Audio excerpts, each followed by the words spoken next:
Honorable Prime Minister Dr. Terrance Drew, members of the media, Mrs. Lanicia Collins Williams, our sign language interpreter, and all our viewers and listeners.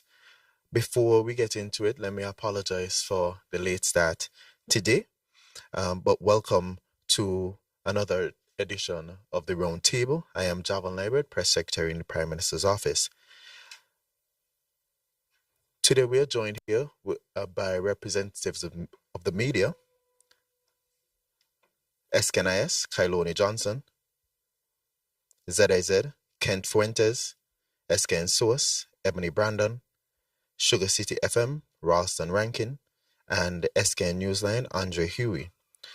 The Roundtable series forms part of the government's ongoing efforts to keep the public informed and engaged with matters of national importance.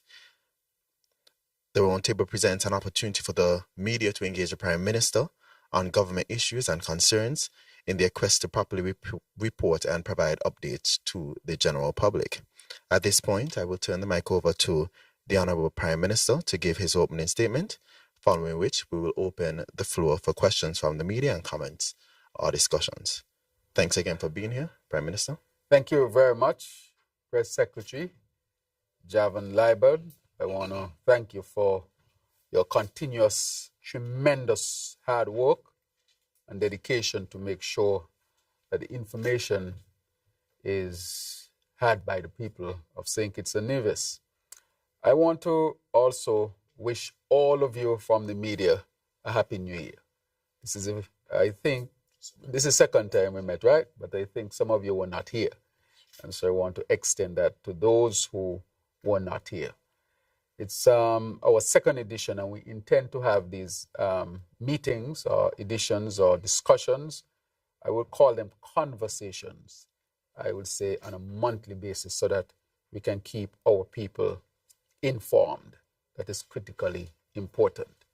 And to the people of St. Kitts and Nevis, again, I say to you, thank you for your continued interest in the affairs of your country, as you should be.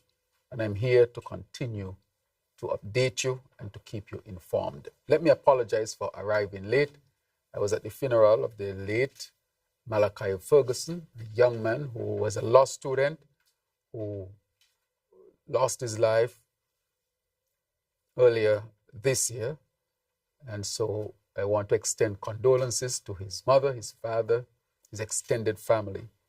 And it's obvious that his life, though it was relatively short, had a tremendous impact on the Federation of St. Kitts and Nevis. And so I want to wish them well even in this most difficult time.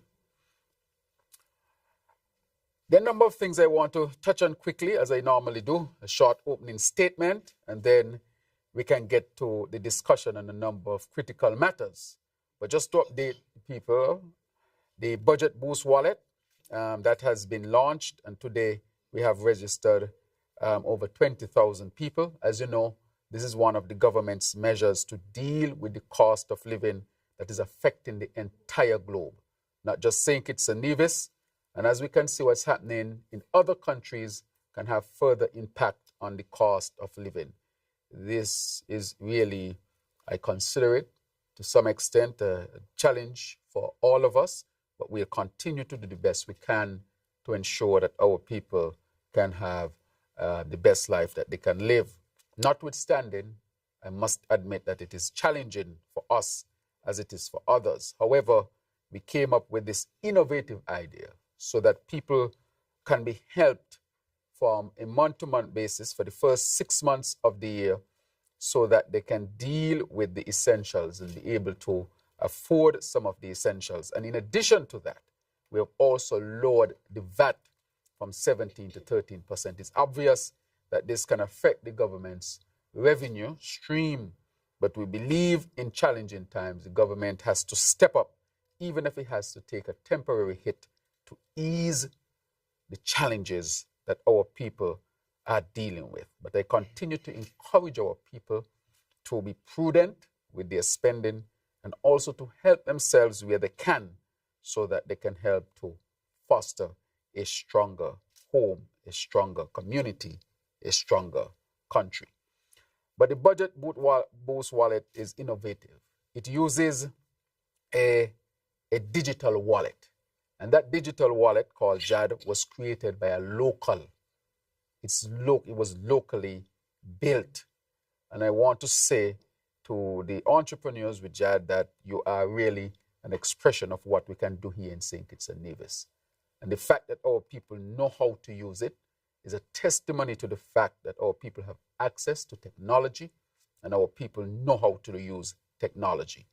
And so this allows also, not just for big supermarkets to participate, but small shops on a street in Keon, in Monkey Hill, Connery, in St. Paul's, up the village, Newtown, they too can sign up as vendors on this platform and sell to their community members and be a part of this whole venture where all can benefit to some extent. And so it was innovative that we can have the small shops, not only the small shops, but meetings were held with small farmers.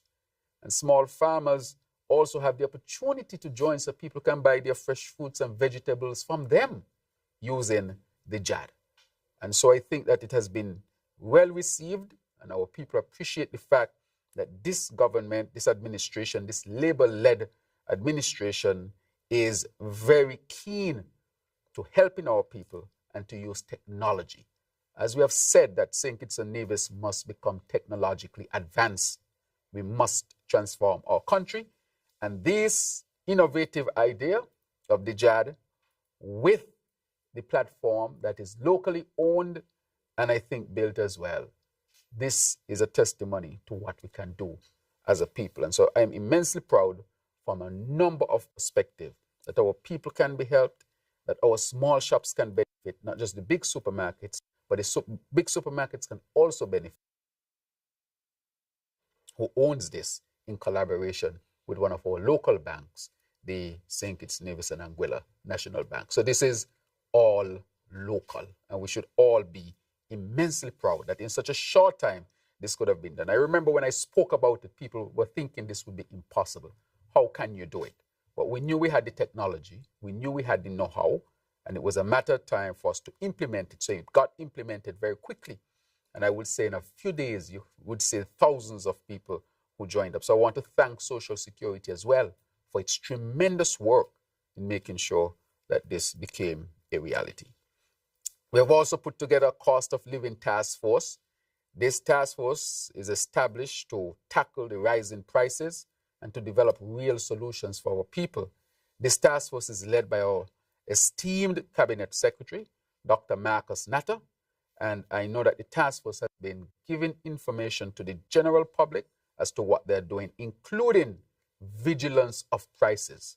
And I've asked the Cabinet Secretary, and the Cabinet has asked the Cabinet Secretary to make sure that those who are responsible for checking on prices will check on prices and report back to the Cabinet so that we can be kept abreast as to what is happening to the prices. So I'm asking the traders, the business people, please pass the savings on to the people of St. Kitts and Nevis.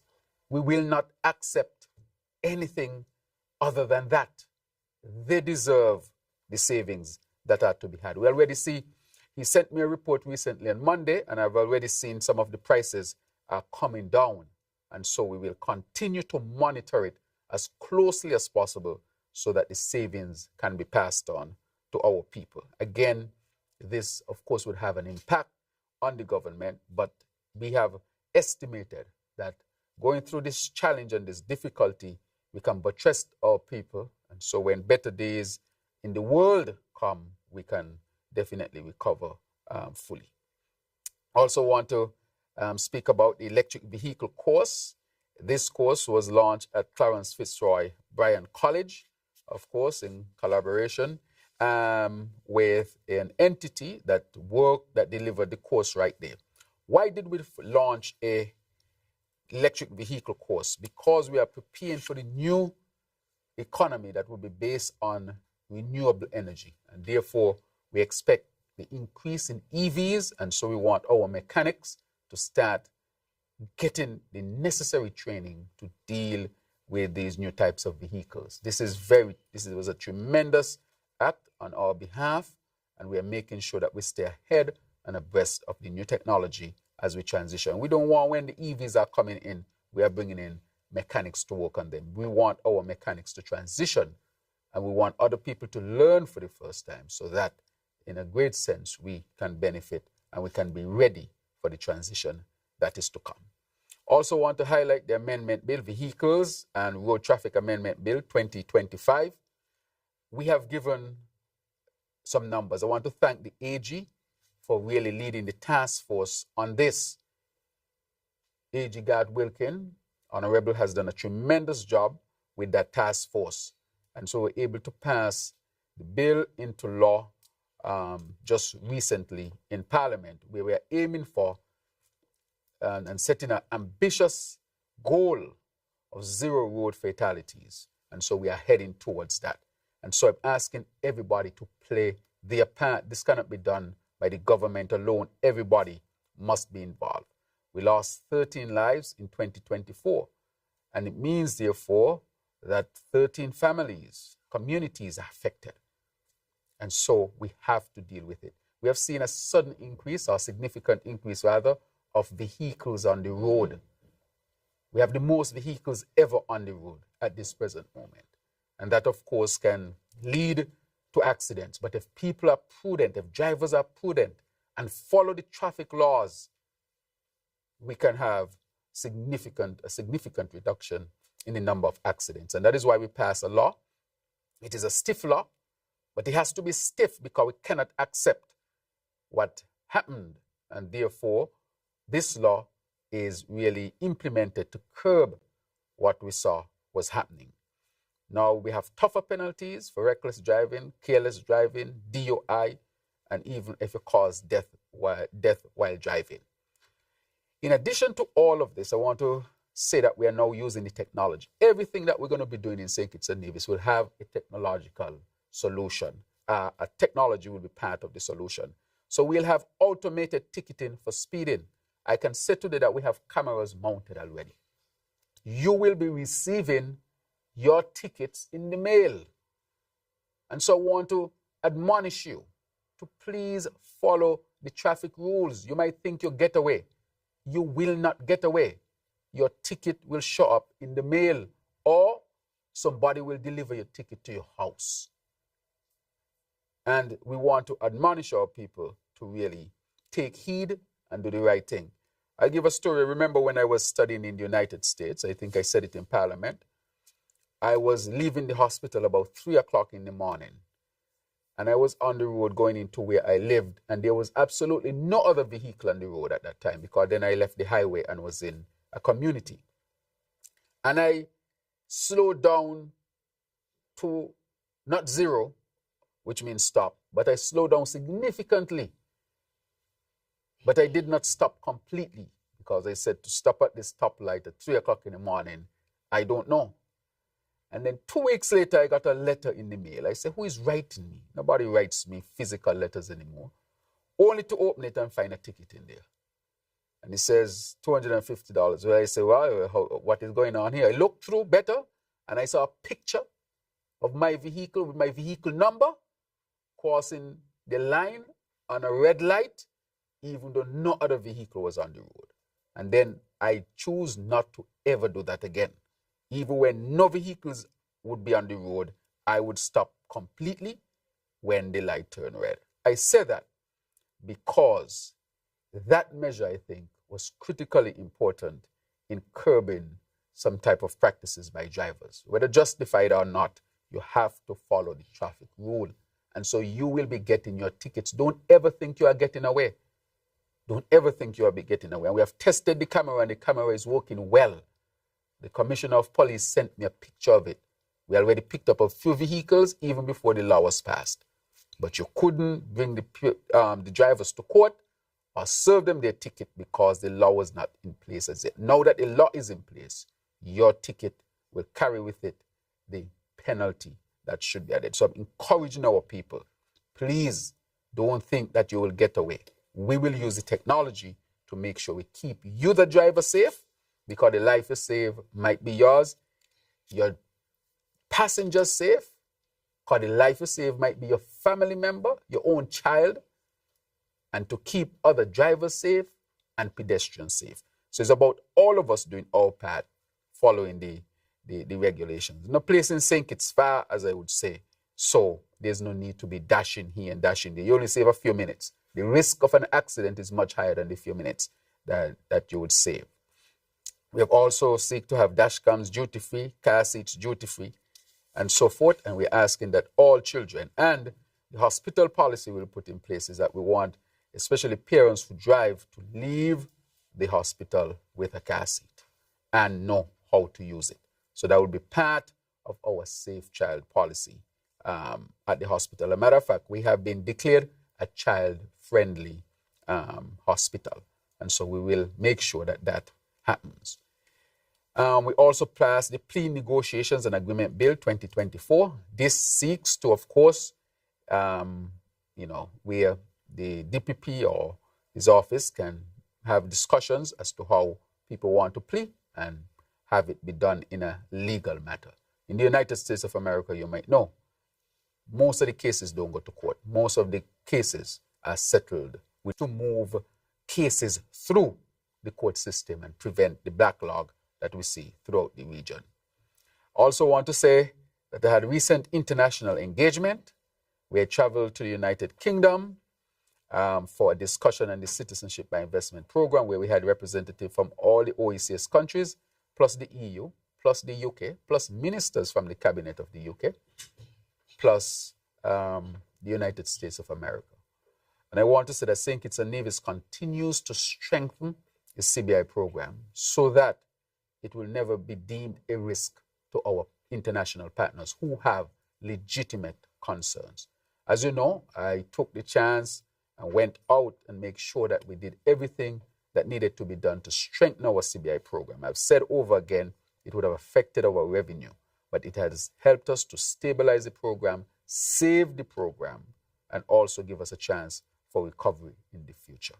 We were on a path that needed to be corrected, and I said from the beginning that this would be the hardest thing that I would have to deal with as Prime Minister. And I guess as people see it played out over the last 2.5 years, people would agree that that was indeed a significant challenge and continues to be.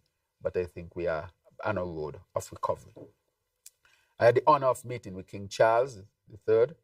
He and I, through his emissaries and through my office, organized to meet, and we did meet in the UK. We had an excellent meeting with a number of positive outcomes. And there are a number of things that we will work on that we think will benefit our people here in St. Kitts and Nevis. And so I am very grateful that we had that meeting, and we look forward to what will develop from that. I just want to touch on the last thing and to say to St. Kitts and Nevis that at this time, we have seen a significant drop in homicides, a significant drop. The last quarter compared to the previous quarters, you might have seen a drop of well over 60%. And that is because the community and the people came together and continue to come together. I'll continue to make the point that all of us must come together and stick together on this. This is how the matter is solved. I believed it from the beginning by implementing what I would call an idea, a policy of dealing with crime and violence from a public health perspective. I said that I'm a medical doctor who had been exposed to the data for a very long time, understand the data because of my training, nothing special, and also understand that if it is implemented, it will work. But it needed, of course, all hands on deck. Everybody must play the part, not just by words, but everybody must work. And so I want to thank the people of St. Kitts and Nevis. First of all, I want to thank the security forces. I want to thank the communities, the task force that was put together that has been working tirelessly hard. I want to thank the different political parties that came to the fore when the call was made. And I want to thank, of course, underline all of this and keeping up all of this, God himself. And I say all of that to say that we should always remember this period, because it has proven that coming together as a people with the right policy and strategy, that we can take on any challenge. And this, of course, is a challenge that we have been dealing with for decades. And I've said all the time that it does not need any corrupt ways to resolve it, because that only leads to worsening of the situation. Let us approach it scientifically, and let us approach it as a people, and we will be able to deal with this scourge. I know the security forces, they have been working extremely hard.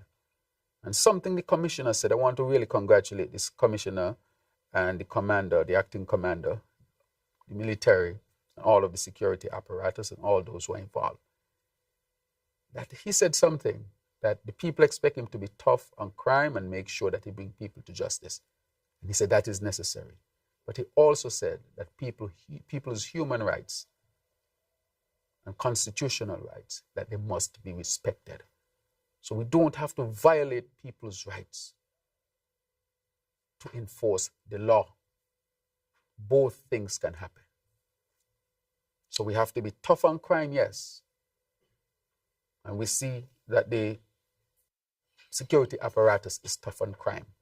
But we also have to be tough on the causes of crime, whatever they may be. And I've been totally open with the people of St. Kitts and Nevis on this matter. And I can't stress enough how pleased I am that we have worked so well together on this, and we must continue to work, because the work is not done. This work is a work that should never done, never end. This work of citizen security is the foundation and fundamental of building out a good society. It is not just about law and order. It's about citizen security. How are your citizens doing from all perspectives? And so we are going to create, and we're in the process of finalizing to create the secretariat that deals with citizen security, looking at our citizens as whole people, not just in pieces or fragments. That is what citizen security is about. And so we'll continue to work on that. So I just want to let that be the end of my opening statement and give you, the press, the opportunity to ask whatever questions you may ask so that we can further inform our people. Thank you for your indulgence.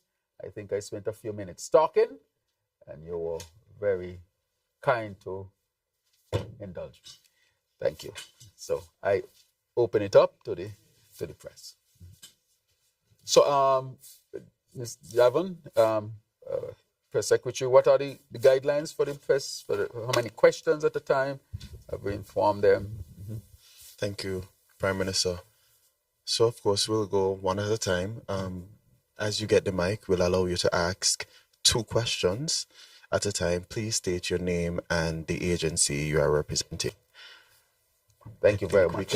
We already have the mic. Okay. Hi, good afternoon, Prime Minister. Andre Huey, SK Newsline. Just a couple of questions on some of the presentations you just made. On the issue of crime, you spoke about the method that you would have introduced and would have also expressed to CARICOM, the using a scientific method in addressing crime. Would you credit that as the primary reason for the decline we've seen in recent times? And what are some of the recommendations that came out of the consultation? Because we didn't quite get any specific recommendations when the consultation ended. So what were some of the specific recommendations that came out of that consultation that have been applied to the current wave that we're seeing of decline in homicides in St. Kitts Nevis? Right. Thank you very much. So with respect to dealing with crime and violence from a public health perspective, let me say that we had a 90-day campaign. And the 90-day campaign, of course, was really the start of what we wanted to do. How it started is when I called everybody together, including all of the political parties. And I said, look, we have to come together to deal with it. And that triggered, I think, a sense that all of us are involved in dealing with the issue of crime and violence. It's only a community or country can solve it. That is what the public health perspective has as its basis. And so I would credit the 90-day campaign because it was focused. It had community participation and involvement. The task force went from community center to community center, village to village, group to group, and both St. Kitts and Nevis. And once the community came together and decided, look, we're going to deal with it, all the results we see came from that. Look at how successful the police force is in terms of identifying those who might have committed crimes and being able to put them away.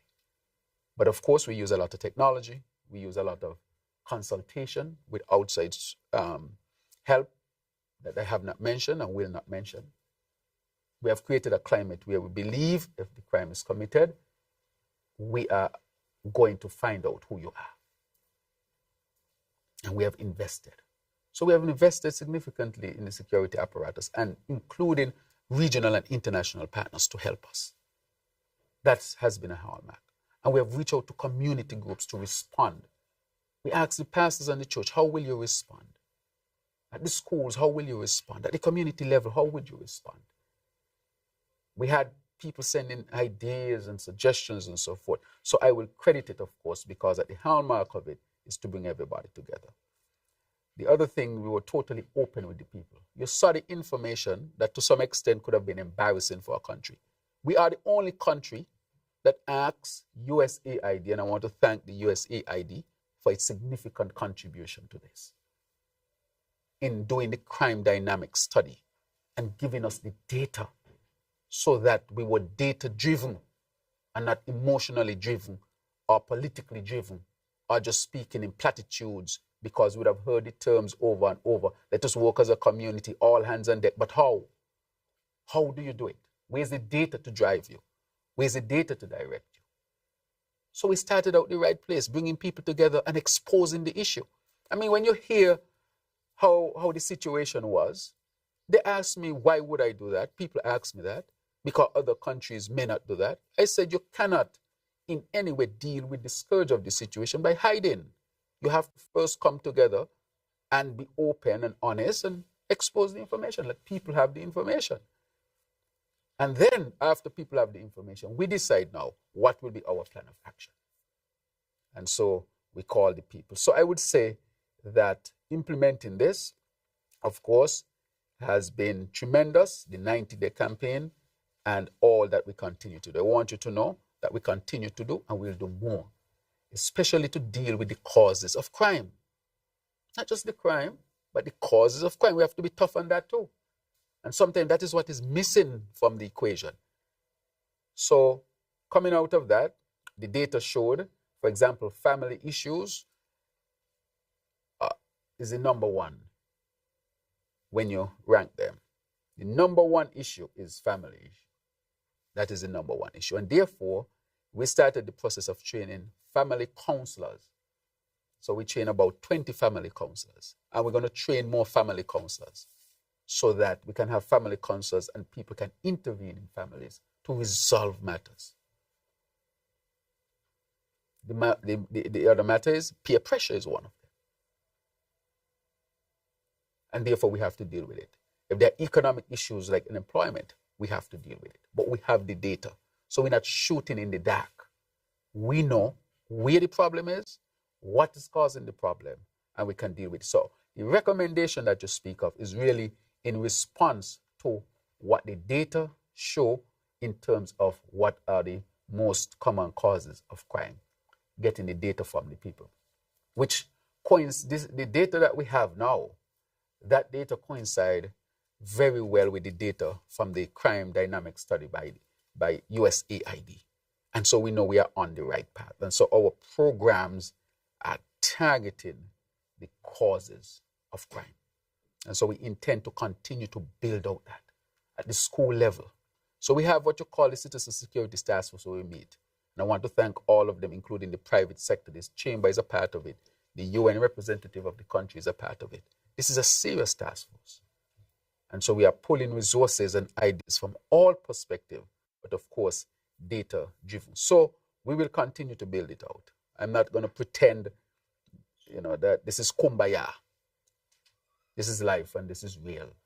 There will be issues still, but we'll continue to work on them to make sure that we continue to be ahead of the situation. But technology is a big one. So the recommendations that have come out, we had an exit, and the recommendations really were the most common causes that we have, the big three, that we tackle them. Develop strategies to tackle those that we have identified to be the causes of crime. Fuentes, that is news, sir? Yes. Sorry? Ken Fuentes, that is news. Yes. I have two questions. Sure. You mentioned initiatives being taken to train the young mechanics at the college. Yes. What other initiatives are being taken to help train mechanics, and also how will government ensure that job opportunities are created by a clean energy sector remain accessible to members of the Federation? Right. Excellent question. Because we now are on a path to establish our sustainable island state. The sustainable island state is premised on renewable energy, right? And you ask a critical question. A number of opportunities, job opportunities will come as a result. How are our people going to benefit? That is why we started this program where the mechanics can be upgraded to deal with EV vehicles. And we'll continue to run the program and bring in more and more. So we are forming a relationship. My office was the office that sponsored the EV vehicles, 3 of them. So they came in. You have EV vehicles, you have hybrid, different types that they will most likely be working on. Then Dr. Archibald brought in the facilitator through a formal course so they become formally certified, internationally recognized. And so that link between them and the college to facilitate it is what we'll continue to expand so that our people can have other opportunities, can have the opportunities. The other thing, we will seek to have relationships with other institutions outside of St. Kitts. For example, we have 2 young people who will be going to Germany. The Chamber of Craft is now providing scholarships for vocational training for our people. So those 2 first persons who are going, they are now completing their German language course, where they have to be at the B1 level, and they're almost there. As soon as they are done, they head off to Germany, where they will be trained and certified in vocational areas, including the mechanic and electric vehicle. That will be an area. So you'll be local trained and you can be external trained in order to continue to upskill our people, so to speak. So I'm very happy that those 2 young men will be going. They will be the 2 first, so we say let's do 2 and let's see how it works. So it's been going very well thus far. So when they go there, the Chamber of Craft will pay them. They'll actually receive pay while they're being trained. Because it's almost like train and work. And then after that, they'll be certified. And then we want them to come back to the Federation to help to advance our vocational field. As you know, we had experts from the Chamber of Craft who came to St. Kitts and Nevis. They were here a few months ago. The first course that they delivered at AVEC is a course in, I think it was carpentry and so forth, but advanced building, but the advanced, dealing with issues of what we're going to be dealing with.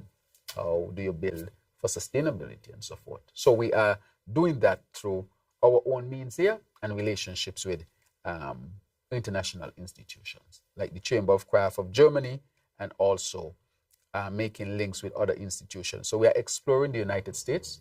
For example, Southern University. We are seeking now to establish a formal link with Southern University. We have a formal link with them where we are sending people to Southern University to study. But they have a vocational school. And so we're going to link their vocational school with our vocational school so that we can have that exchange of knowledge and so forth, so that our people will be able to go over there and become certified, even at the level of the United States certification level. So that is what we are doing. So the job opportunities that are to be derived with our people being trained, they'll be able to take them up. The other thing I'd like to say, I want to once again thank Dr. Archibald for facilitating a solar lab at AVIC. That solar lab will be used to train our people in solar panel and solar electrical work, so they can become certified as well. So we are going to build our large solar farm. So we want our people to already be trained in order to take up those jobs that we expect. Because we're going to build a 50 megawatt solar farm. And many jobs and permanent jobs and good paying jobs would be available. And so we want our people to take those jobs up. How can they take them up? They have to be trained. So that is why we are staying ahead of the game. We know EV vehicles are coming. Set up a course so our mechanics can be trained. We know that we are building a large solar farm. Set up a course so that our people can be trained. And so AVEC will be transformed, and it's being transformed already, where you can do actual certification courses at the local level, regional level, and be recognized internationally as well, based on the connections that we are going to make. So we are going to make a significant transformation when it comes to AVEC. You will not be seen anymore as a place you just go to because you're not good into academics. No. You can actually say, look, I want to take a vocational path. I don't want to take an academic path. So that is not a leftover type of approach. No. You go there, you become certified. You can work here in St. Kitts and outside of St. Kitts, because that will be, of course, recognized. So that is how we are going to deal to make sure that our people take up the job opportunities by getting them exposure to training, and we are taking the lead on that. Good afternoon, Prime Minister. Good afternoon. Ralston Rankin, Sugar City FM.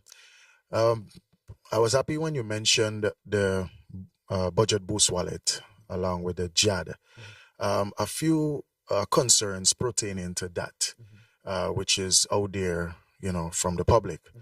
First, can you tell us what arrangement the government have with the creator or the creators for the JAD app? And you mentioned business places being able to sign up, but yet still we're getting some complaints of some business places signing up, the cable included, and they haven't gotten any approval as yet, for persons to use to pay via the budget boost. And also, there were one or two issues with the app where persons were saying that they went to use the money from off of it, and it was saying insufficient funds, but you can actually see the funds on the person's mobile phone, right? That is pertaining to that. And then the Kim Collins Stadium, the Honorable Samuel Duggins mentioned that it would be ready for this year's athletics sports season, but it doesn't seem that might be possible. Could you give an update as to if that is possible and why? Right. Good. So with respect to the JAD, it's technology, so you'll have some glitches here and there. But the vast majority, well over 90%, is functioning well. And so those concerns that will always be there, they are being drawn to the persons who are the technical persons to resolve them. Just like you have issues, you have a computer sometimes, you might give a little issue here and there. So it's the technology. It's not perfect ever, but it is resolving 90-something+% of the issues. With respect to the cable, one has to ask, what are the essential for life? Because the cost of living is hitting people at the very essential things. So what are the essential? Food. Wait. Food. No, food. Remember, people were complaining about cost of food. Mothers were having trouble to say, how can I buy some food? Water. That is how far back we're going. Electricity. Right? The basic of life. Groceries. Those are your basics of life. Without those, you can't live. Internet is on a higher level. Right? You can have all the internet, but you don't have food. The internet makes no sense. You only think about internet when you can do the other basic things in life. There's a hierarchy of needs of the human being. Technology is essential, but is a higher up. The very basic is the very basic that we are speaking about. Now, if we do that for you. If you have that, so you can use that to pay your food, your water, your electricity. We want to make sure people have the very basics. So the money that you would have spent on those, what do you think you can do with that? You can then use that and pay your cable. You can then use that and do something else. You can go and get whatever you think else you want to do. But that help is to help you with the very basics so that ease the burden of the cost of living there. And then the other things, you can say, okay, let me shift some money here. So what we are doing is we will now put people on the radio and the airways. I think the first one might be tomorrow, if it hasn't happened, where they come and they help people to how do you budget? Because part of all of this is financial education. That is why we are doing the Aspire program, because we want people to know, to learn, and all of us to learn even better how to budget. So if I'm getting help with my electricity, my water, my food, the money that I would have used here, why can't I say, okay then, the money that I don't have to use here, I can use that for my internet. But the government is helping to make sure that I have the very basic, which is food, groceries, electricity, and water. So that is the thinking. What's it costing the government to use the app? Is it costing the government money? Yes, of course it costs, but it's not very expensive at all. I don't have the number, and I wish I had the number that I could have given to you, but that is a good question that you can ask for it. But it's a local vendor with a very good rate, so all the money is staying in St. Kitts and Nevis. In terms of the business places, in terms of the vendor for JAD, in terms of the people who would use the money. So I would say, but I don't have that number, but I know it's an excellent rate that we are getting with respect to it. With respect to the Kim Collins Stadium, I was made aware that the Germans are here. We are doing the surface, and I can tell you construction is taking place there right now. So construction started since last year. It's ongoing, and the construction company laid the asphalt as to the specifications of the German company that is now here laying the track itself. Let me update the country as to why there might have been a delay. We had consultation with experts from Jamaica who are experts in athletics and tracks. And they advise us that, and I wouldn't call the track name, let me get some water, but a specific type of track was causing injury to their athletes. And they advise us not to invest in that track and to invest in another type of track based on their studies. And so we shifted. I spoke to the Minister of Sports, and I think he might have mentioned it, but I want to reiterate that. Because in the long run, you want to make sure that your athletes have the safest track that they can have. And we listen to the experts. The other thing we're going to make sure is that no activities like music festival and so forth would take place at the track. When music festival went to the track, people was nailing stakes into the track itself. The very track, walking across the track in high heel shoes. The tracks are not built for that type of activity. And that is what helped to destroy the track. And so we had to take up the whole track. And the Kim Collins Stadium it did not have any attention under the previous administration. Remember, this administration only 2.5 years old. And so we had to go and revamp. The roof can't go bad in 2 years. It had to be consistently being neglected while it reached to that stage. So we had to go and revamp the seating, the roof, the bathrooms, and so forth, which we are doing presently. And so we expect the work to be completed by March, April. But I want to say to our people to have patience. It's being done. We are getting the best track that we have been advised to get. The experts are here on the ground. The building is taking place. So if you go to the stadium at this time, you will see work taking place there. So we expect that work to be completed in March, and we're hoping to have the inter-school back at that track this year. And a new track with a refurbished stadium. Good afternoon, Prime Minister, colleagues. Kyloni Johnson, SKNIS. Two questions. Firstly, as you know, we just hosted the OECS Council of Ministers of Energy meeting here in St. Kitts and Nevis. How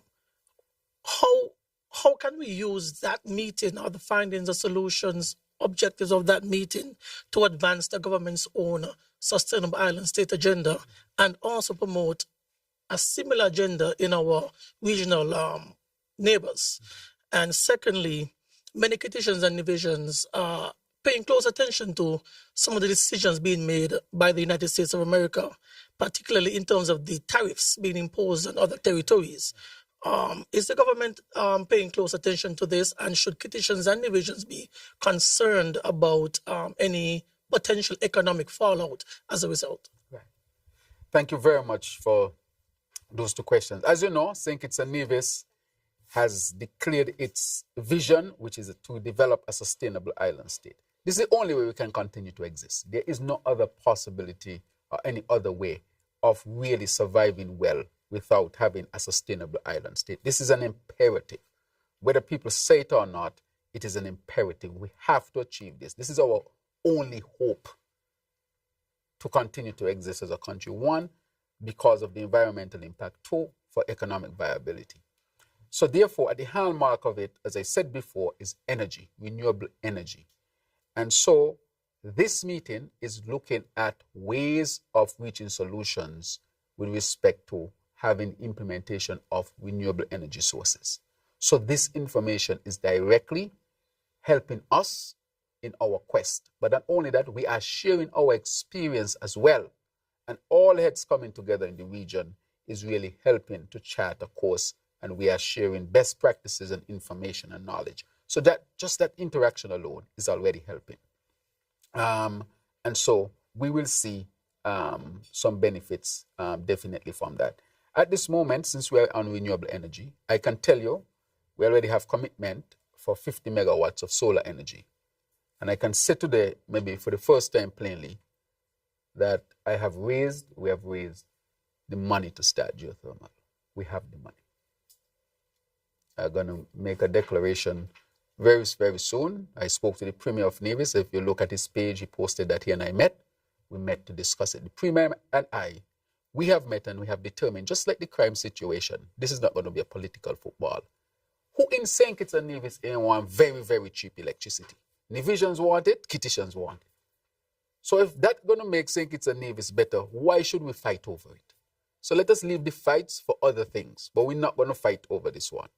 And so we are chatting, we have decided, and I have put my full effort behind it. Because I will say, I can never understand how is it CCM was part of a unity construct for 7 years and nothing was done for geothermal and Nevis. Instead of seeking to help Nevis, they started to look to see if St. Kitts had geothermal. Nothing is wrong with that. But why would you abandon Nevis? As if to say, Nevis, we're not helping you on this one. But we want to do two things. Make sure the Nevis resource develop while we look for other sources around. So that, to me, is very strange. 7 years. And nothing done to advance Nevis's quest to get energy from geothermal. But in just 2.5 years, I did not sign anything with CCM. I did not sign anything with NRP. But when I came in and I spoke to the Premier, I told him this is going to be a priority for the Federation. And we have raised the money now to move forward with geothermal. First time I am announcing it explicitly. That is tremendous for the Federation. Tremendous. And not because it's a Nevis that I wouldn't work for it. Nevis is our sister island. We are in a federation. Why wouldn't I want to see Nevis going forward? Why would not I want to see that? And we passed a resolution in Parliament that this resource would benefit both Nevis and St. Kitts to create an environment of low-cost energy so that our viability as a federation would improve significantly and continue way into the future. So that has been, in my estimation, a significant accomplishment from all perspectives, a political perspective, a future hope perspective, which would have impacts beyond what we are thinking today, Can you imagine if we declare we have enough energy to be a low energy region? You know how much industries would want to come to St. Kitts and Nevis? We can sell that energy. It's a no-brainer. And I really want to ask the people of St. Kitts and Nevis to come together on this and many other issues. Come closer together, because we can only do it if we are together. Many regions are trying to come together. Look at Europe. Each country in Europe is bigger than the whole Caribbean put together in land mass, possibly. Well, the Caribbean islands, if you put in Guyana, maybe it's not so. But I'm just simply saying how large they are and the site necessary to come together. And other countries want to join. So if we are a country of 50-something thousand people, why are we thinking that we should not even be closer together? It can't make sense to anybody else outside of the region. Because it's saying for your own viability then, put everything else aside. Work together as a federation. And that's how people are going to take you seriously. So we have to save ourselves. We have to work for ourselves. We can't look, you see what's happening around the world. People, in other countries, and I'm going to answer the question of tariffs. Can you imagine that? You're in St. Kitts and Nevis, have nothing to do with what's happening, and your cost of living going up because there's tariffs that one country put on another country. So it means we have to come together and pool our resources more to survive in this unpredictable, volatile, aggressive world that we are living in. And therefore, I want to encourage us as a people to continue to do that. And I'll continue to fight. Nevisians is going to benefit, which is obvious, and Kittitians are going to benefit. And so I want to encourage us to continue to work even closer together. With respect to the tariffs can have an impact on us and will have an impact on us. Again, can trouble the cost of living. And we have no control over that. Those are decisions by other countries that are affecting us because we are so dependent. That is why we need a sustainable island state to sustain ourselves, so that when they have their issues are not impacting us so greatly down here. When tariffs hit, I don't care whoever, any leader has to deal with it. These are things you can't go and just tell the people, how are you going to take down the tariff? You can't promise people you could take down tariff. That has nothing to do with you, but your costs will go up because you are depending too much on other countries. There should always be an interdependence, but we have the possibility of becoming more sustainable, self-sufficient in a region that is relatively stable compared to the rest of the world. And so, yes, unfortunately, the tariffs can have an impact on us. So I continue to call that world leaders would seek to always create the best scenario for all of us who are living on this planet. That would be our call. So we need a sustainable island state. We need to be as self-sufficient as possible. And it starts with energy. If we get the geothermal out and we have at least 400 megawatts, St. Kitts and Nevis together only use about 50 megawatts. So you have another 350 megawatts minimum. You know what you can do with that? Electricity. You have enough electricity, water, and food, and internet.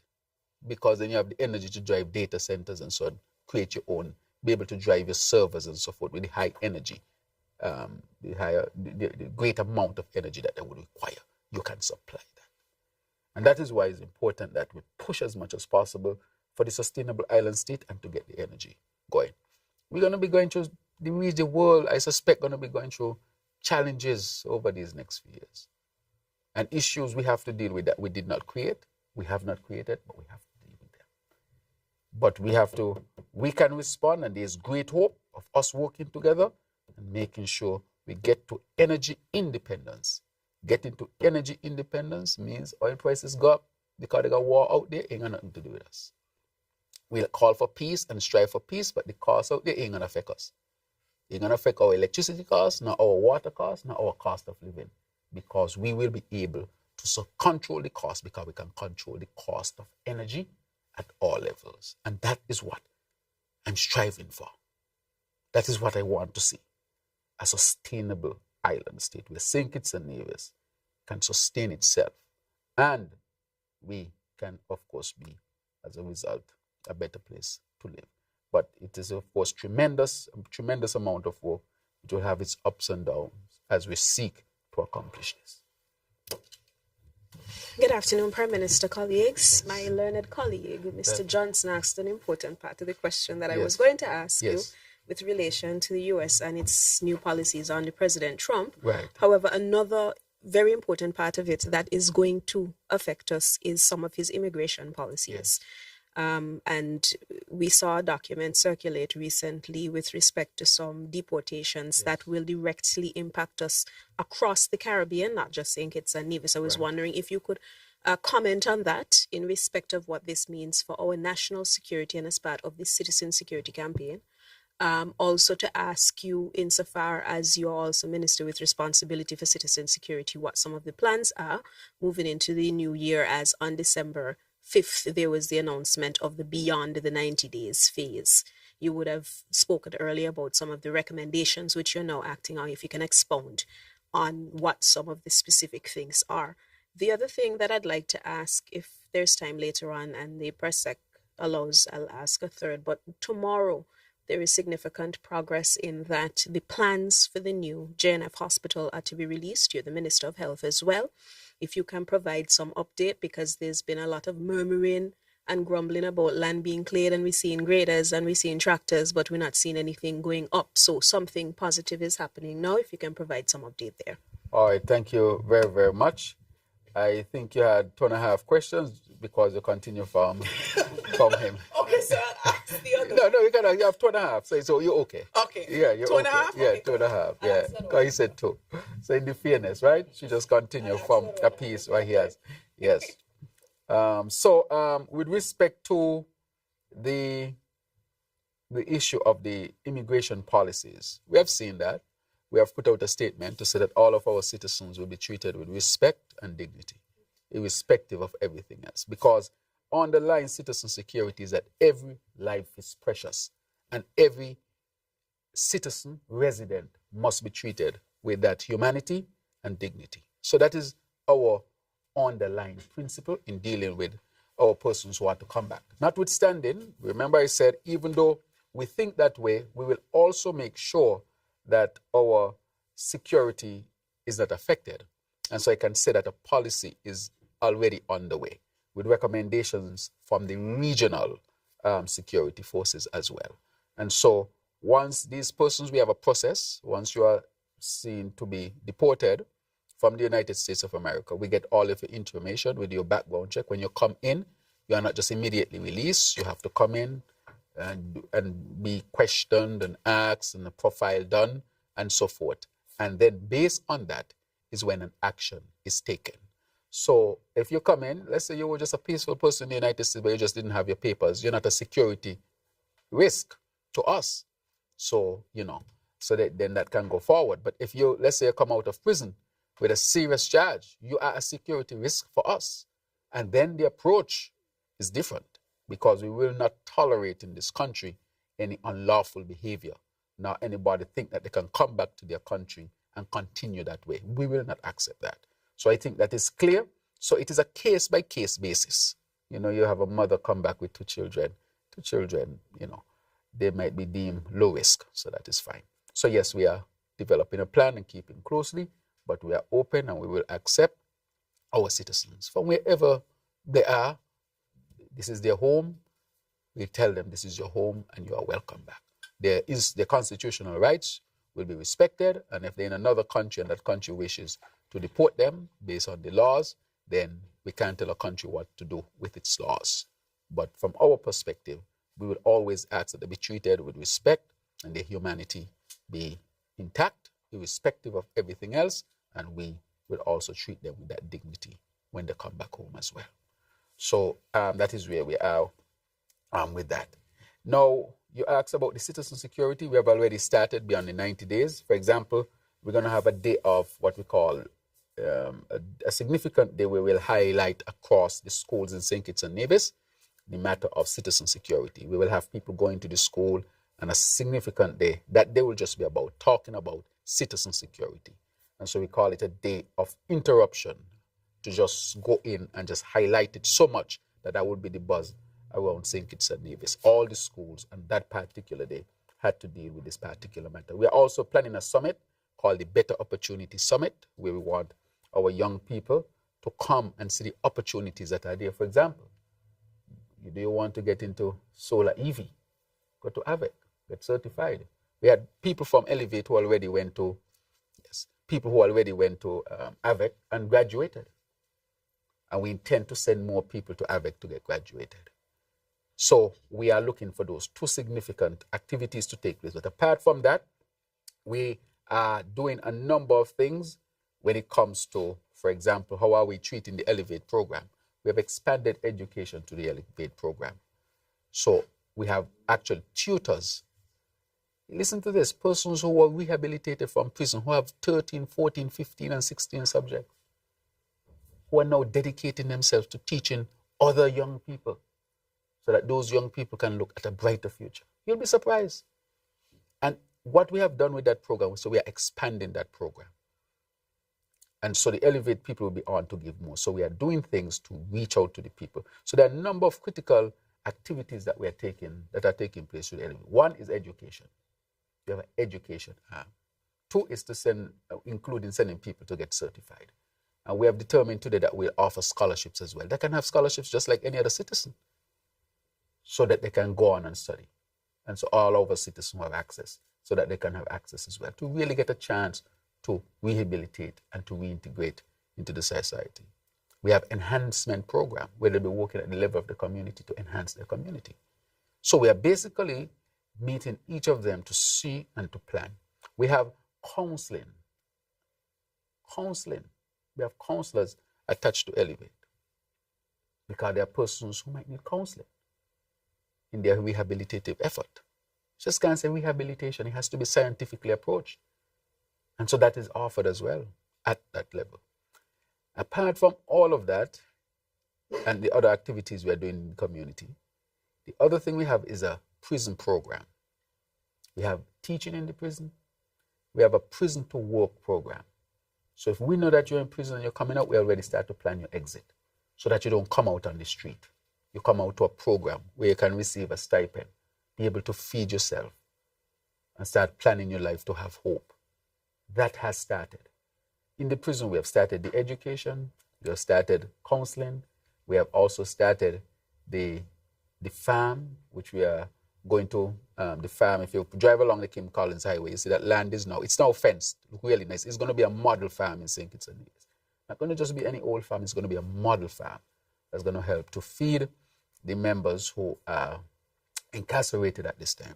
We have also started there a father-child program. How does that work? For example, in the Christmas, we allowed those as an incentive take off their, the dress they would wear in prison or the garments they would wear there or the clothing, let them dress regular and took them to a safe place where they could have interacted with their child.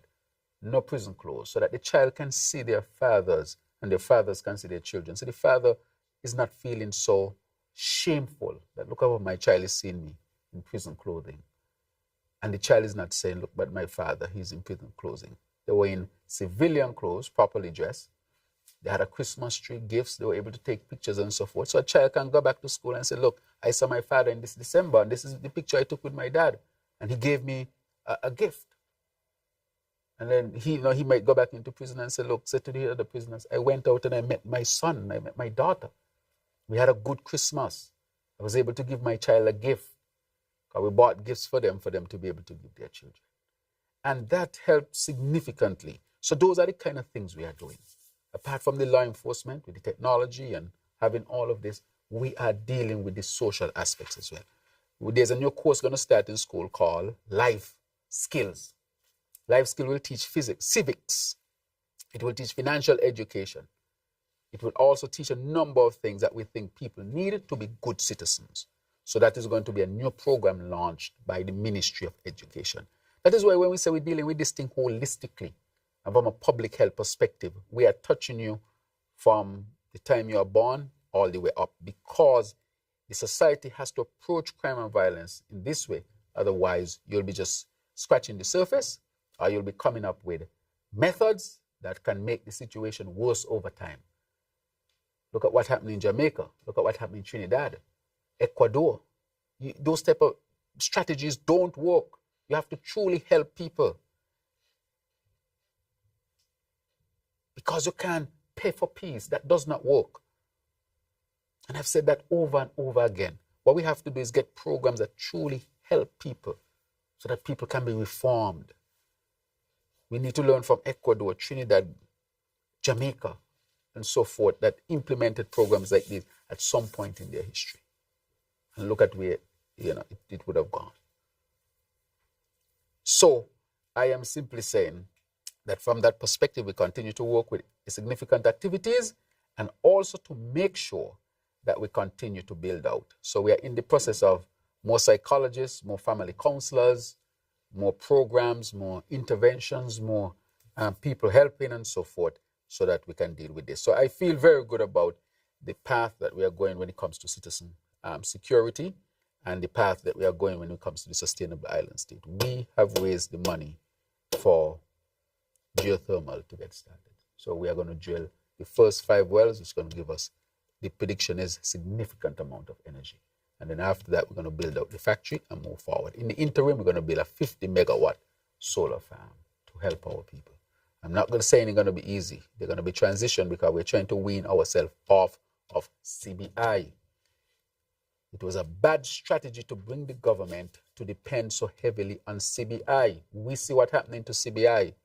And if you have your economy depending so much on CBI, which can be affected at any point, what do you think? You're at risk. You're vulnerable. We want to get away from that vulnerability. That is not sustainable. What is sustainable is us taking the energy of the earth and the energy from the sun and the wind that God gave us to give us a state of low energy cost, which will help to enable a lot of other things, water, food, and industries that we are seeking. So we are working tirelessly hard to achieve this. But yes, I'm very pleased with where we're heading with citizen security. Yes, on the hospital matter, yes, people would know, those who are in the construction field, you will know that it takes, to do a major project like this, takes about 2 years. You have to do planning, soil testing, consultation, get the monies. All of these things have to be done before you even start digging the soil. That is why if you look under the last administration, no Bastia High School, no hospital, no major projects, no major investment project. I think if you talk about construction, it might have been the bus station, which are considered, not major projects. They're considered, small to medium size in the grand scheme of things. When you talk about the hospital, you're talking, close to $200 million.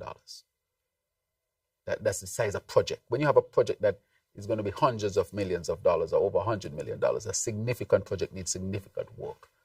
Make sure your EIA is right. Planning has to see your stuff and so forth. And so we have been working on this tirelessly hard. And I want to thank the Taiwanese at this point in time for partnering with us in terms of the financing. And we now are going to reveal tomorrow the hospital plans. And construction, real earthwork is going to start within the first quarter. Now we're going to start preparing the land for the construction of the new hospital. So I encourage the media to be there tomorrow to see what, out of all the consultations, this hospital is going to be a modern hospital. We are going into health tourism, tell people they can come St. Kitts to see medical doctors, to have the CT scans done, the MRIs done, EEGs done, the brain study. We are going to have that. And already we have a lot of that machinery at the hospital, because on Monday, I'm going to launch one of the most advanced CT scans in the whole Caribbean on Monday. Just like they heard me speaking about the CT scan. In order to get a CT scan like that, it takes a while. It has to be built. Specifications. Specialists come in, look at your room. Your room has to be of a certain standard. You have to have the right amount of lead so the radiation doesn't come out and affect people. The EIA has to know. The International Atomic Energy Agency and so forth has to know. Bureau standards have to put things in place. We are getting modern. So as we get modern, the requirements, of course, and the requirements are based on protecting people. And therefore, all of that is in place. I can say the CT scan is working. We have done 13 plain CT scans, and this week we have done the contrast CT scan. And on Monday, I'm going to the hospitals to officially launch the CT scan for the people of St. Kitts and Nevis. And right on the heel of that, I had a meeting last week about the MRI. We spoke to, through Public Works, the suppliers in Miami. They now have everything to send.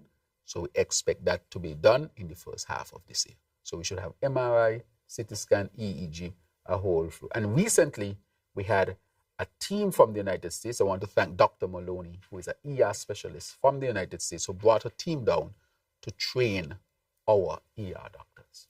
And we'll continue that training. That training does not stop. It continues to upskill our people and to upgrade the services at the JNF. So we want to make sure that we are already ahead of the ball. We're not waiting for a new building to upgrade our services. No, we are doing that now. And lastly, to say on health, I want to thank the Robotics Association for coming up with an IT solution to electronic health record. They have built an electronic health record at international standards. Just like JAD at international standard, our local people we have tremendous amount of talent. I'm not looking outside unless I'm looking to my people first, because we have the talent here. And of course, we will partner with other countries and other people, because that has to be part of how we govern as well. Just like we thank the Taiwanese and others who are working with us, the Cubans in health and so forth, so that we can reach where we want to reach. But we have tremendous amounts. So I want to thank the Robotics Association. And as you know, Dr. Neil was just declared Goodwill Ambassador for Science and Technology. He is the head of the Robotics Association, and they have built it. So we now start the implementation of the IT, of the electronic health record for our health system. And so that would be a major, major accomplishment for us as a country as well. And it is a homegrown solution. Our people are talented, tremendously talented. When I have problems, what I'm going to start to do, go on the radio and tell people, we need this. You'll be surprised to know who come forward. And if we don't have it here, our people in the diaspora, because when we ask for the emergency room doctors, we don't have those specialists here. Is a Kittitian who lives in the United States, who is a specialist, Dr. Maloney, who worked with us, brought back a team of specialists from a hospital, Rutgers University, and they came here to train our people, and that is a continued relationship to upskill our emergency department. And so I can talk about all the other nationals out there who are contributing. And so I want to thank them very much for selflessly contributing to our continued development and development as a federation. It's later than usual, but Prime Minister, with your permission, I'll allow one more round. For this round of questions, I'll ask the media to be coupled. So I'll allow two members of the media to ask the questions at the same. That will be 4 questions. Okay. And then the Prime Minister will respond, and then the other 2, and then we can do a wrap-up. Okay. That. No problem. Thank you very much.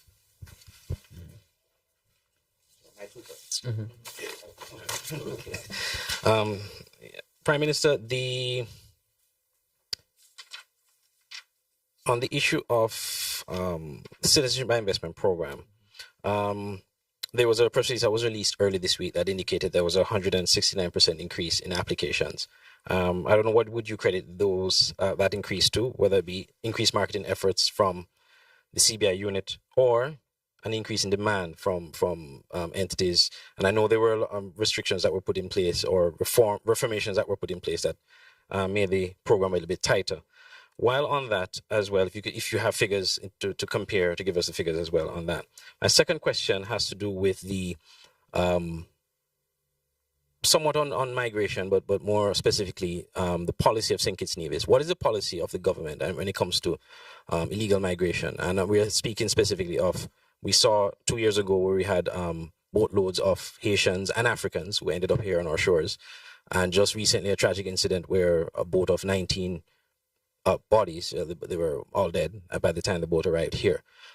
If a boat comes from Haiti, for example, to St. Kitts and Nevis, what is the policy, the official policy of the government in dealing with that issue, or any other nationality for that matter? What's the official policy of the government? Right. So the official policy of the government is to work with the United Nations and regional Red Cross and so forth.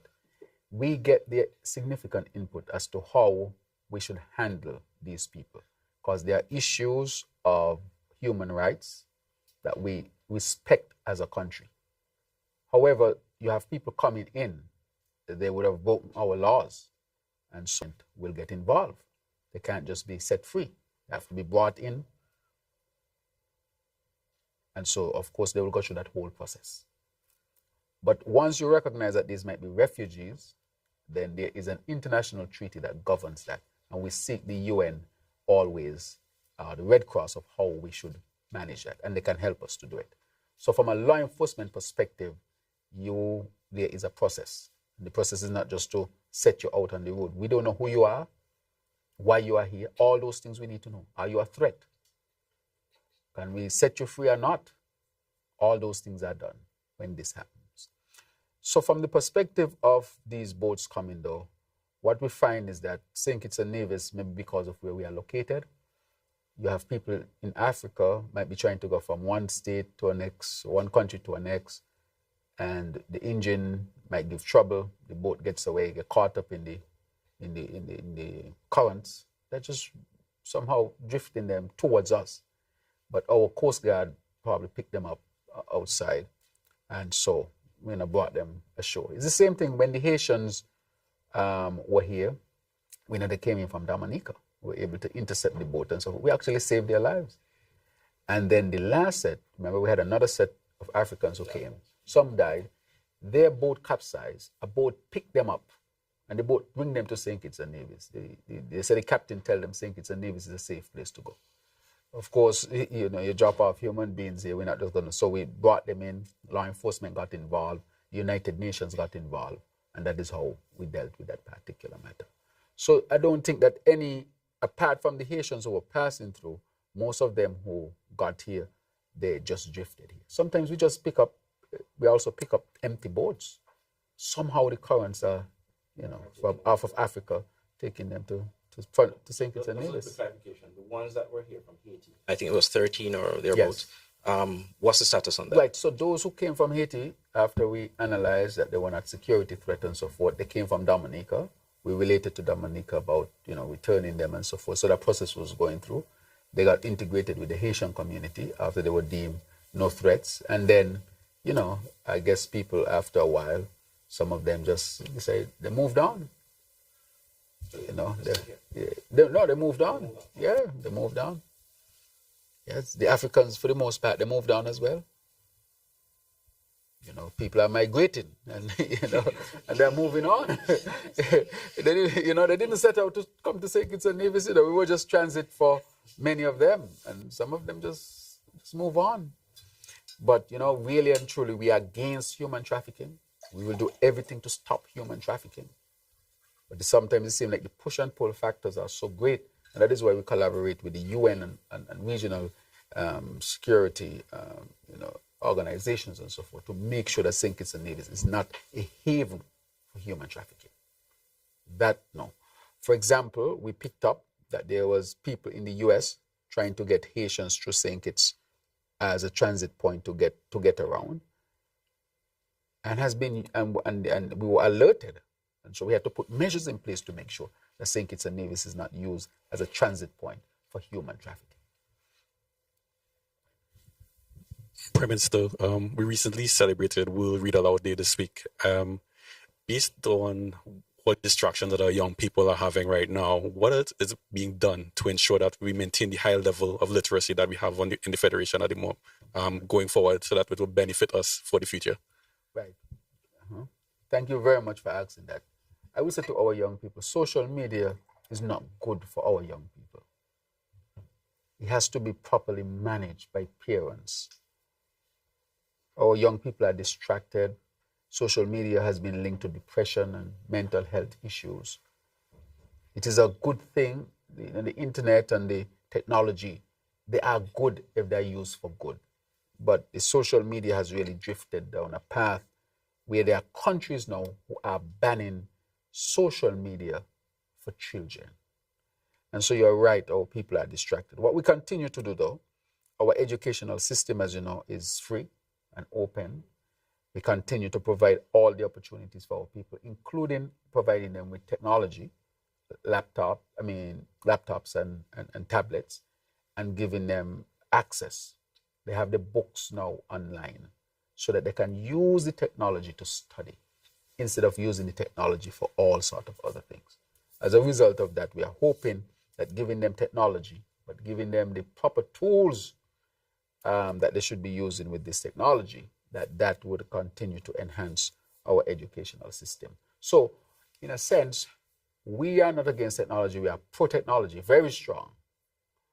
Social media is a different story. So we are exposing our people to technology from very early in life so that we can keep on a path of making sure that our people remain well educated. So we continue to provide that. And also we made college free for our college students so that they can have access to college. So we don't want them to stop at high school, but to go on to college, whether it is the vocational or academic. I want to stress again, people can choose vocational or academic. Both are critically important.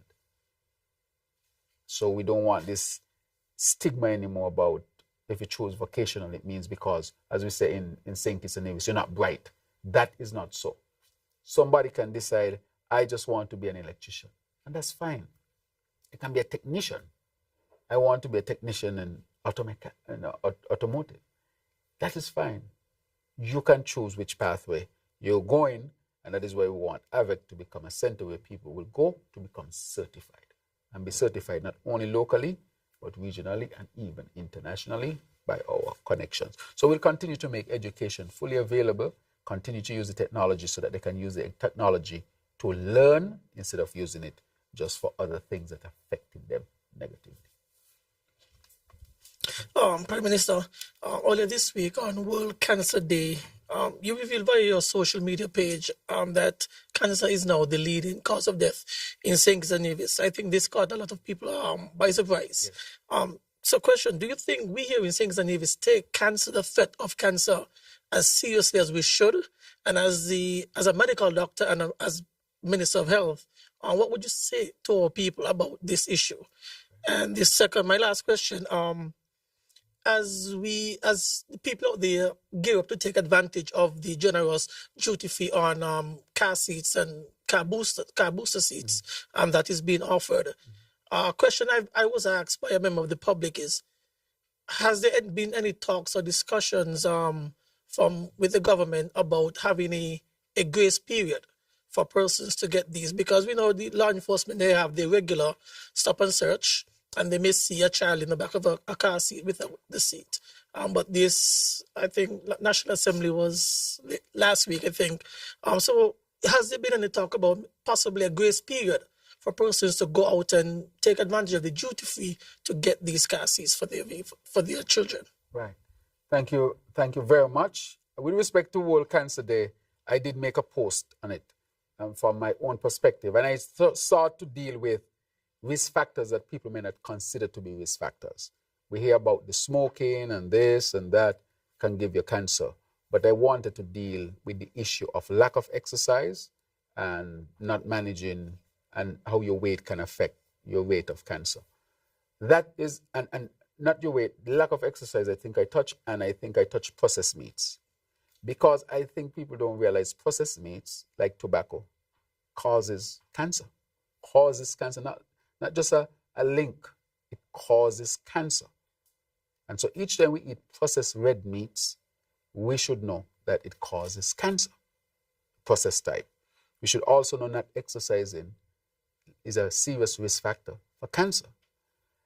But the other things when it comes to cancer, though, is that, for example, there are some sexual activity that can cause cancer. HPV causes cervical cancer, and we are stepping up even when it comes to that. Smoking, of course, you know, that is why we don't want people to smoke. We're not saying what you smoke or don't smoke. We don't want any smoking in public, because that is a cause of cancer. And we don't want people to smoke, period. We'll tell you don't smoke because smoking causes cancer. And therefore, we know all of those risks, and each cancer has a different risk profile. And that is why I said at the end, have a conversation with your healthcare provider, your doctor, or you can go to the clinic to get further information. Since 2018, cancer was the leading cause of death in St. Kitts and Nevis. It is not just now. It is that I am highlighting it. It was since 2018, and I don't think it was highlighted enough. That is why I say in governance, you have to be open with people and straight up and give people the information. People are not babies. People understand this is life, and real information, that information helps people to make the right decisions.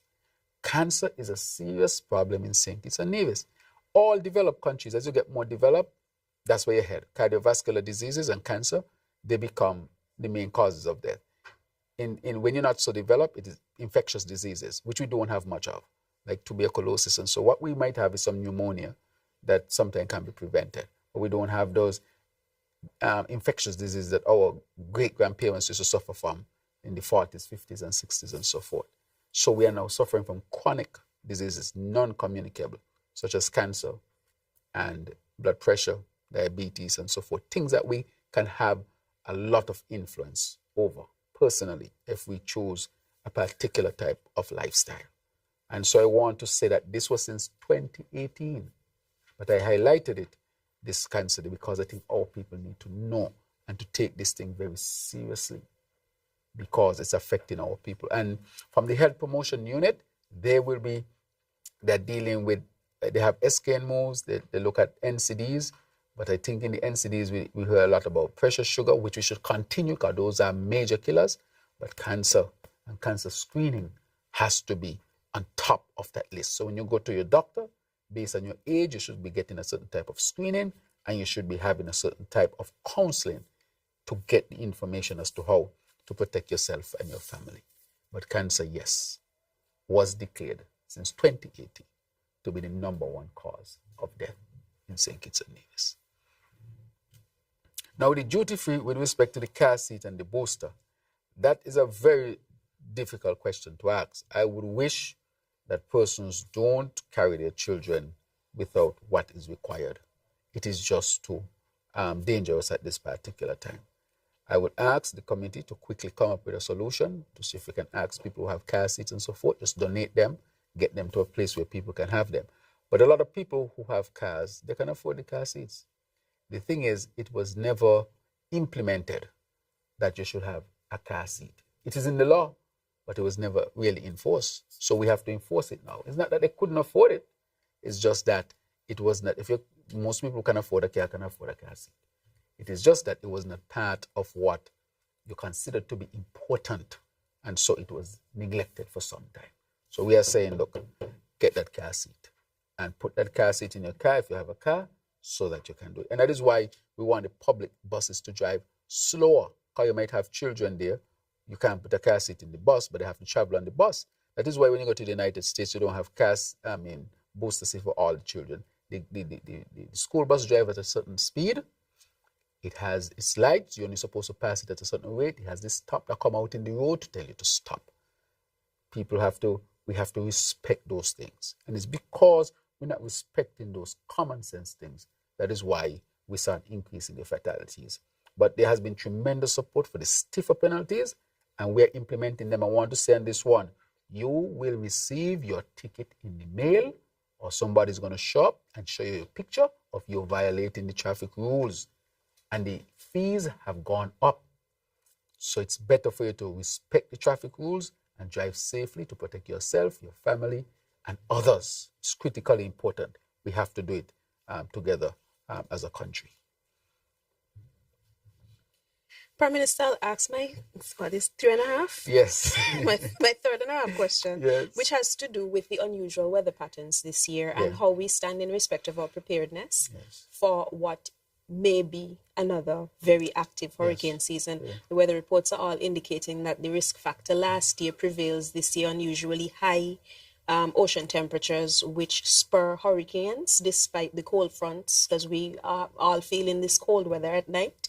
Where are we in terms of our preparedness in St. Kitts and Nevis well ahead of the hurricane season? Right. Thank you very much. As you know, we have NEMA. We instituted a NEMA board that now oversees NEMA and makes sure things are in line. We have a new director, sub-director. So NEMA is fully filled out, stocked out.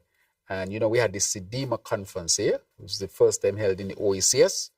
And that is because St. Kitts and Nevis is showing strong leadership when it comes to dealing with weather and preparedness. So I think we are fairly well prepared, and we will be well prepared. Lastly, let me remind you, remember when we were at the hospital and we shut off the current and we were doing all this simulation and people saying, the hospital loses electricity. Those were part of what we were doing. And we continue to do them this year so that we can be as ready as possible. If the hospital power shut down or the electricity in the country shut down, you want to know where the kinks. You have to run these simulations in order to be prepared. That was part of our preparedness. We saw where the gaps were. We filled the gaps. We corrected the gaps. And we'll continue to do that this year. So you're going to see simulations way ahead of the hurricane season because we will not be caught off guard. So I'm pleased where we're at. We were very well prepared last year, and we'll be even more prepared this year because our people have more experience, the board is fully intact, and so forth, so that we'll be ready to go. So I just want you to know that. As a matter of fact, we had the hottest year in recorded history last year, and this year, I think we had the hottest day was declared a couple of days ago. So it means, therefore, with the heat that we're experiencing, there will be major hurricanes coming through the region, major hurricanes. That is why we have to get to a sustainable island state. Because if we have energy, even if we are hit, because we have energy, we can bounce back very quickly. Very, very quickly. Because you'll be more resilient. Because a lot of the resources you have, you can put it aside. You don't have to put it into the issues to do with, cost of electricity and subsidies and so forth. That can go to help you to build stronger homes, better infrastructure. That is what it's going to lead you to do. So you're better prepared. You're more resilient. You adapt better. And that is why we are stressing so much the sustainable island state. And that is why I am working with the Premier of Nevis. I'm working with the leader of the opposition. It just happened to be the same person. So that we can get this geothermal and get St. Kitts and Nevis to a sustainable island state. The faster, the better. Because these tariffs and man-made issues and climate change and so forth, this is the issues with the CBI. We have to get here as soon as possible. So I'm working overtime to get there as soon as possible. Prime Minister, at this point, I'll ask you to give your closing remarks to wrap up today's roundtable session. Right. Two things I want to announce from today's session. One is that the framework for the Sovereign Wealth Fund has been received. And so we will next move to pass the law in Parliament. That was one of the things that I stressed must be done. We need a Sovereign Wealth Fund. If we had a Sovereign Wealth Fund, that $303 million that was spent from the SIDF without the people knowing, that could have gone in the Sovereign Wealth Fund. And the interest alone from that, you know how much things that could pay for?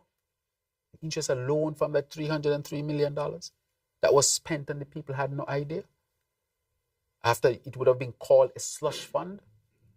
Nonetheless, I want to announce that we now have the framework for the Sovereign Wealth Fund, and it will be enacted in law soon. Other announcement that we have received from the World Bank, its recommendations as to how we should share revenues. That has been talked about a lot, fair share. It has never been studied all this time. That is why I keep saying that unity construct, I don't know what it did for Nevis. This was a question that Nevis had, and a federation should have that it should be answered. So we have received that. I've indicated to the Premier in our meeting. And so the FS is helping us to prepare the document so that we can further deal with the issue of the sharing of revenues between St. Kitts and Nevis. So those are two announcements that I wanted to make. Those are very good news, along with the fact that we have raised the money for the geothermal. Notwithstanding, I know we will have challenges, I can say that, but we have put everything in place to lead us to a place to get beyond the challenges. And I will make a few more announcements in short order to the benefit of our people here in St. Kitts and Nevis. So with that, I want to thank all of you and thank the people of St. Kitts and Nevis for your attention. where we use the round table in a conversation way, where I can have all these challenging questions from the media, but it allows me to converse with them and to get into depth as to the issues affecting us. And we'll continue to do this. So thank you very much for your time, and continue to have a blessed new year. Thank you, Prime Minister, for always making time to engage the media in efforts to ensure that their questions and concerns are addressed as they continue to ensure that the people of St. Nevis are educated, updated, and made aware of what is happening in St. Nevis. We continue to extend gratitude to the platforms that facilitate live hearing of the Roundtable, ensuring that the public and citizens within the diaspora remain front and center during these conversations. This has been the Roundtable with the Honorable Dr. Terrance Drew, Prime Minister of St. Nevis. Thank you.